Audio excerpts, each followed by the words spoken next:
Hello students, आज मैं आपको इंट्रोड्यूस करा रहा हूँ हमारी फ्रेंड फौजिया मुस्कान, जिन्होंने बीएससी और एमएससी हमारे साथ ही एमएस कॉलेज सहारनपुर से किया है।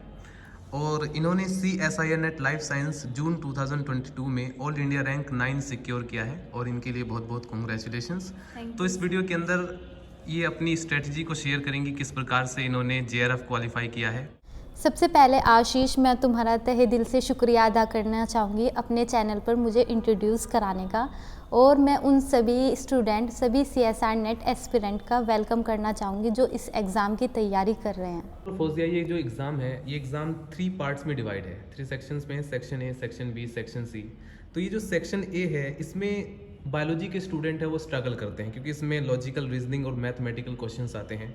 तो वो जो मैथमेटिकल जो कैलकुलेशन प्रॉब्लम होती है बायो के स्टूडेंट के लिए, तो आपने उसको किस प्रकार से हैंडल किया?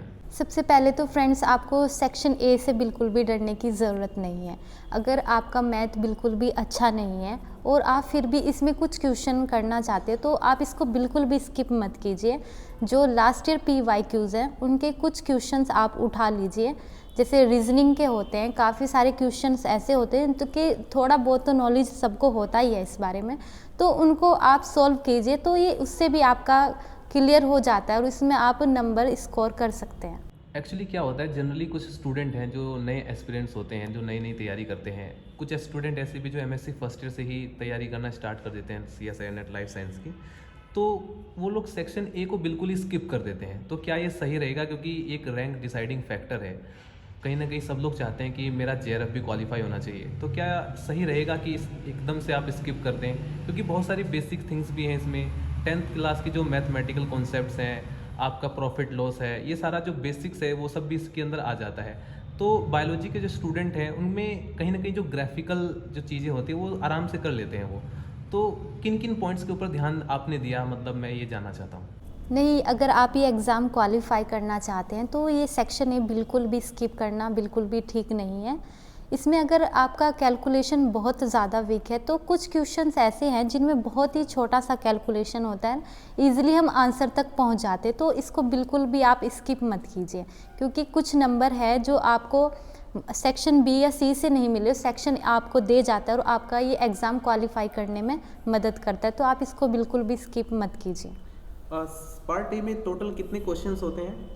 पार्ट A में हमारे 20 क्वेश्चन होते हैं, जिनमें से हमें 15 अटैम्प्ट करने होते हैं। तो फौजिया, जैसे ये पार्ट B है और पार्ट C बचता है, इस सेक्शन को लेकर भी बहुत सारे स्टूडेंट पैनिक रहते हैं कि मतलब किस प्रकार से इसको हमें हैंडल करना है। सेक्शन C में काफ़ी लॉन्ग स्टेटमेंट रहते हैं, काफ़ी ज़्यादा टाइम कंज्यूमिंग होते हैं, तो उसको वो किस प्रकार से मतलब आपने हैंडल किया? और पार्ट B में डायरेक्ट बेसिस पर क्वेश्चंस होते हैं, तो उनको किस प्रकार से हमें पढ़ना चाहिए या किस किस प्रकार से आपने उसको हैंडल किया? दोस्तों, आपको पार्ट B की कोई अलग से तैयारी करने की कोई ज़रूरत नहीं होती है।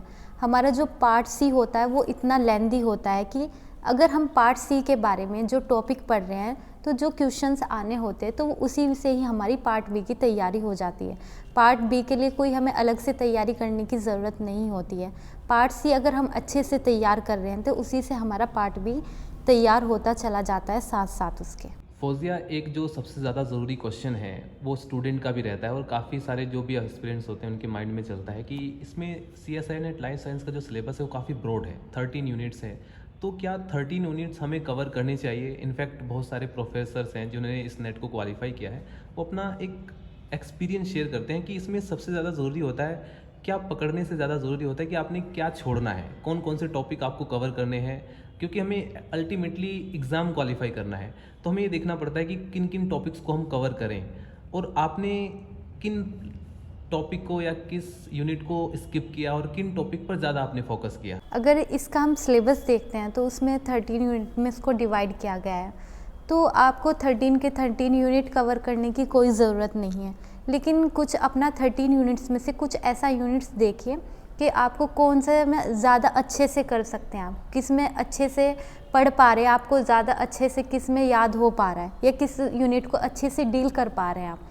तो इसमें आपको मैक्सिमम 9 यूनिट तो आपको कर ही लेने चाहिए, और बाकी जो आपकी बाकी यूनिट्स है जो आप छोड़ रहे हैं, उनके कुछ मोस्ट इम्पोर्टेंट टॉपिक को आप तैयार कर लीजिए, लेकिन बिल्कुल भी स्किप मत कीजिए। कुछ यूनिट अपने ऐसे रखिए जिनको आप बिल्कुल अच्छा लगना चाहिए कि ये यूनिट्स हैं, इनको मैं तैयार कर रही हूँ और इनसे नंबर मेरा कहीं नहीं जाएगा। लेकिन जो बाकी यूनिट्स हैं उनके भी कुछ मोस्ट इम्पोर्टेंट टॉपिक को आप तैयार कर लीजिए। तो फौजिया, जैसे जो जितने भी स्टूडेंट हैं जो कि लाइफ साइंस की प्रिपरेशन कर रहे हैं, तो उनमें से 13 यूनिट्स में से उनके लिए कौन कौन सी ऐसी यूनिट्स हैं जो बहुत ज़्यादा इंपॉर्टेंट है, जिसको बिल्कुल भी स्किप नहीं कर सकते? तो क्या आप स्टूडेंट को बता सकते हैं कि कौन कौन सी यूनिट हैं जिनको हमें स्किप नहीं करना चाहिए और उसको स्ट्रांगली उस पर अपनी पकड़ बनानी चाहिए? इम्पोर्टेंट तो आपकी सारी यूनिट है इसमें, लेकिन कुछ यूनिट्स मैं आपको ये बता सकती हूँ जो आपको बिल्कुल भी स्किप नहीं करनी चाहिए। उनसे क्वेश्चंस डायरेक्ट आते हैं और आप इजीली उनको कर भी सकते हैं। जैसे आपका प्लांट फिजियोलॉजी होगी, डेव बायो हो गई, इकोलॉजी हो गया, इवोल्यूशन हो गया। ये कुछ ऐसी यूनिट्स हैं जिनसे आपके डायरेक्ट क्वेश्चंस आते हैं, जो उसमें लिखा हुआ है उसी कोई वो उठा के डायरेक्ट पूछ लेते हैं इसके बारे में। तो ये कुछ ऐसी यूनिट्स हैं जिनको हमें बिल्कुल भी स्किप नहीं करना चाहिए, हमें नेट क्वालिफाइड में करने में बहुत ज़्यादा मदद करते हैं, तो इनको आप बिल्कुल भी स्किप मत कीजिएगा। फौजिया, जैसे एग्ज़ाम पेपर के ड्यूरिंग क्या होता है, काफ़ी सारे स्टूडेंट प्रॉब्लम में आ जाते हैं, पैनिक हो जाते हैं कि कौन से सेक्शंस को हम चूज़ करें। पहले सेक्शन ए होता है, सेक्शन बी होता है, सेक्शन सी होता है। तो इनमें से हमें सबसे पहले किस सेक्शन से स्टार्ट करना चाहिए, या ये इंडिविजुअल पर डिपेंड करता है कि वो किस प्रकार का स्टूडेंट है, क्या माइंडसेट होता है उसका? तो आपका क्या माइंडसेट रहा, मतलब आपने इसे किस प्रकार से शुरुआत, आपने इनिशिएशन कहाँ से किया आपने? मैंने जो सबसे पहले शुरू किया था वो पार्ट सी को शुरू किया था। उसमें से मैंने जो 1 घंटा पार्ट सी को दिया था, उसमें से कुछ क्वेश्चंस मैंने ऐसे सिलेक्ट किए थे जो हाँ मुझे बिल्कुल अच्छे से आते थे और मुझे यही करने थे। और पार्ट बी को मैंने पार्ट ए के बाद मैंने पार्ट बी को किया था और उसके बाद मैंने पार्ट ए को किया था। कुछ स्टूडेंट्स ऐसे होते हैं जो याद नहीं रख पाते हैं, कुछ ऐसे जो हम पॉइंट्स रखते हैं जो हमारे पार्ट बी में आते हैं, तो उनके लिए ये एडवाइस है कि उन्हें सबसे पहले पार्ट बी को करना चाहिए कि जो उनको आता है और जो वहाँ पर क्वेश्चंस आए हुए हैं, ताकि वो उन्हें जल्द से जल्द कर पाए। क्योंकि पार्ट सी में हमारा इतना वक्त लग जाता है, एनालिटिकल भी होता है और एक्सपेरिमेंटल क्वेश्चंस होते हैं उसके अंदर, तो उसमें हमारा काफ़ी वक्त चला जाता है। अगर आपको ऐसा लगता है कि आप चीज़ों को ज़्यादा देर तक नहीं याद कर पाते हैं, तो सबसे पहले आप ये कीजिए कि आप पार्ट बी से शुरू कीजिए, फिर पार्ट सी पे आप स्विच कर जाइए। अगर नहीं आपको लगता है कि इसमें कोई प्रॉब्लम नहीं है, तो सबसे पहले आप पार्ट सी को कीजिए, मैक्सिमम उसको आप 1 से 1.5 घंटा दीजिए और बाकी का जो समय बचता है वो आप पार्ट बी और पार्ट ए को दे सकते हैं। तो फौजिया, जैसे कि आपको पता है बहुत सारे ऐसे एमएससी के स्टूडेंट हैं जो फर्स्ट ईयर कंप्लीट करने के बाद ही वो नेट के एग्ज़ाम देने के लिए एलिजिबल हो जाते हैं।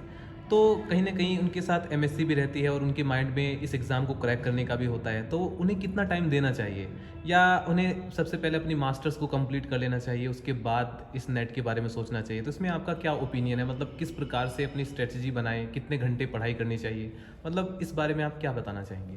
अगर कोई स्टूडेंट अपनी एमएससी के साथ ही इस एग्ज़ाम को क्लियर करना चाहता है तो ये बहुत अच्छी बात है, क्योंकि इसके लिए आपको अलग से समय नहीं देना पड़ेगा। जो आपका अपना एमएससी का सिलेबस देखते हैं तो उसमें से आप देखेंगे कुछ आपका आधा सिलेबस आपके जो नेट के सिलेबस है उससे सिमिलर मिलेगा।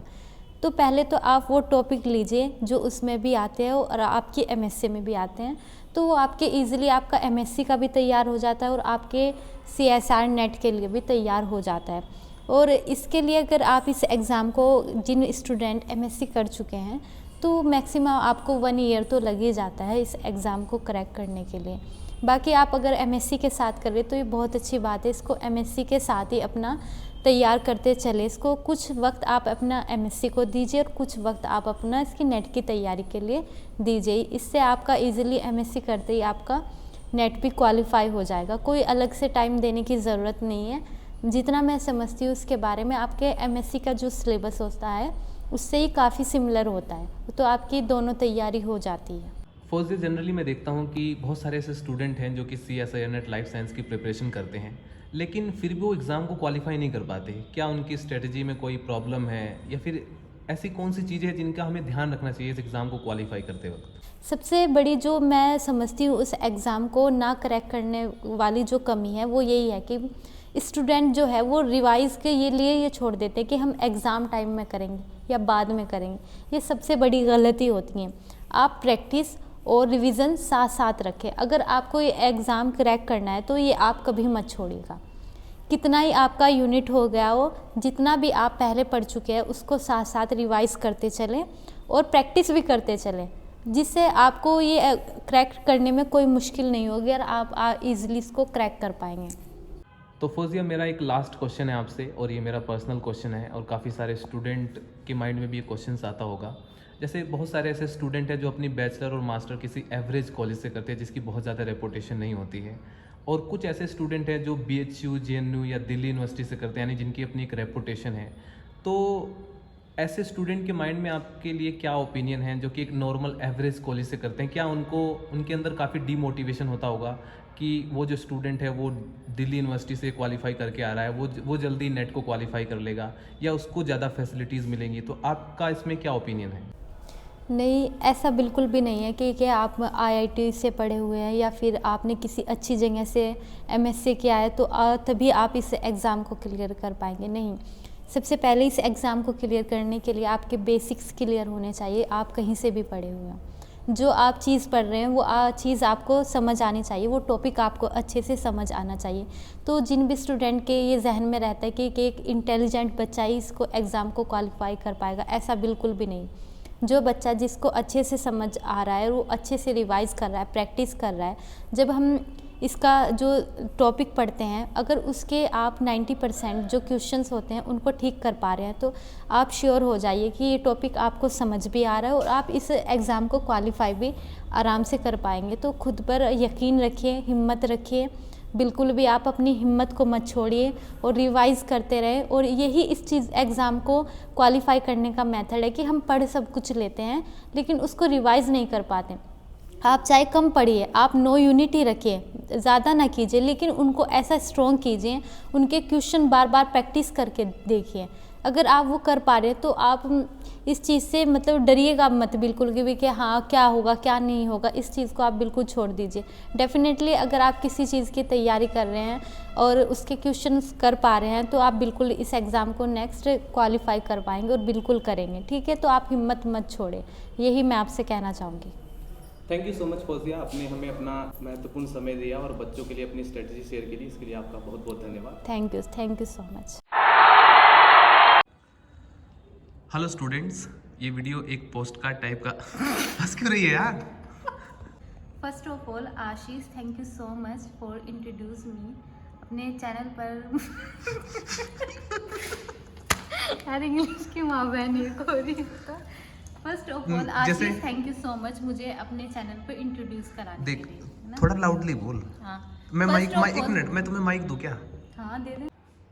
फौजिया, जैसे कि आपको ऑलरेडी पता होगा कि CSIR का जो आप सिलेबस देखेंगे लाइफ साइंस का, तो काफ़ी ब्रॉड है, मतलब 13 यूनिट्स है।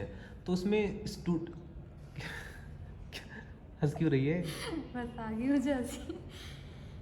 फौजिया, ये मेरा पर्सनली बहुत ही ज़रूरी क्वेश्चंस हैं और काफ़ी सारे स्टूडेंट के माइंड में भी क्वेश्चंस आता होगा। जैसे बहुत सारे ऐसे स्टूडेंट हैं जो अपनी बैचलर और मास्टर्स किसी नॉर्मली जो एवरेज कॉलेज से जिसकी बहुत ज़्यादा रेपुटेशन नहीं होती है। अब जैसे कि आप भी CCS यूनिवर्सिटी से एफिलिएटेड कॉलेज MS कॉलेज से आपने किया है यार। तुम हंस क्यों रही मेरा हो? नाम क्यों ले रहा है? तुम ऐसे ही पड़ी। हाँ, तो तुमने किया है ना। ठीक है। ठीक है।